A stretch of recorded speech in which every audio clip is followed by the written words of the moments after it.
What's up, Panther fans? You know this is Panthers 89. Boy, oh boy. Yeah, I mean we didn't have high hopes to end the season, but back-to-back games, no, no points. That's hard to do, man. Like no points at all. They were first team since '08 Browns, and I think the last time we didn't score any points, like 2002 or something. We did it back-to-back weeks. This team is impressive, I must say. If it's not us scoring 0 points, or maybe the owner throwing a drink, or I don't know. At this point, what a train wreck. I mean, looking at this game, it's not how you want to end it. For Bryce going into the off season, he's got to take that now. But we're on to the off season. It's a brighter day because we don't have to watch another game. So, yeah, I mean that was bad.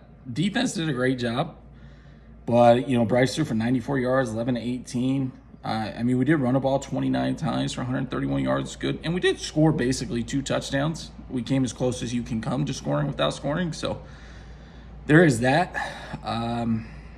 Yeah, that's bad. That's horrendous.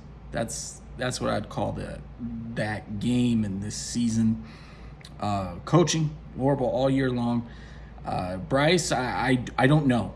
I think he's gonna be good. I think he's got potential, but I don't know because he didn't look great this year, right? I mean, we look back at his season, right? You go, let's just look at his game log here, right?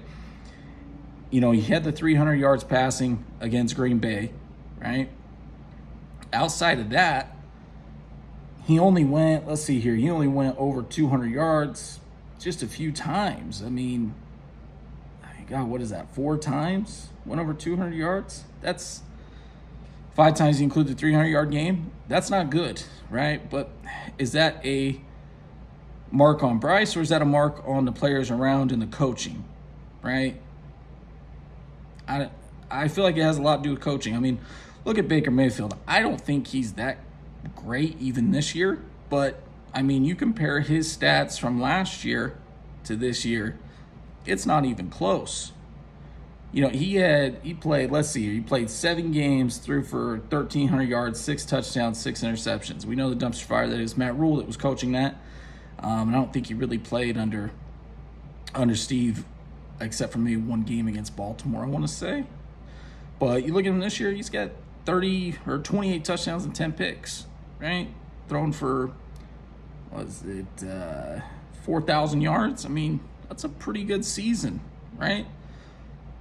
And the only thing that's really different is he's got coaching and not even the offensive weapons. You look at last year, he had DJ Moore, he had some other guys where it's like, he could still he still had some weapons to throw to. So I don't know who we get, but everyone's got to be fired, restart. If I was Tepper, you got to find someone that knows what they're doing. And I'm not saying that they have to be experienced, right? Look at Frank Reich. He had plenty of experience, absolute dumpster fire. So you just got to find the right guy. Maybe you take Cam Newton's advice and you make him president. I don't know what to tell you at this point, but it's a disaster, right? It's an absolute disaster. You know what? Why not? I got the plan here. Cam will be president. Greg will be head coach. And, screw it. Let's make Luke GM, right?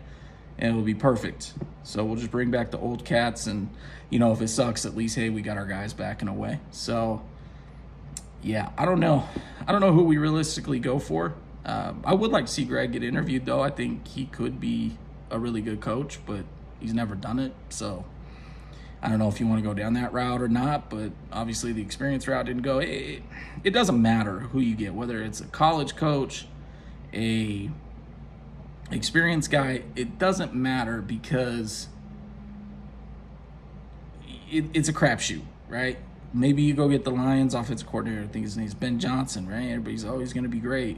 Say we got him, and then he sucks. So it's like, who knows? hopefully we get the right coach next, along with the right GM, and build on that, set up Bryce well, get some offensive weapons in here, and start turning this thing around, because man, that place was empty today. There was more Buccaneer fans. I mean, what is that? Come on now. That's bad. But I don't blame the fan base, right? It's a hot mess. But I think that's about all for this video. So thanks for watching. Go Panthers.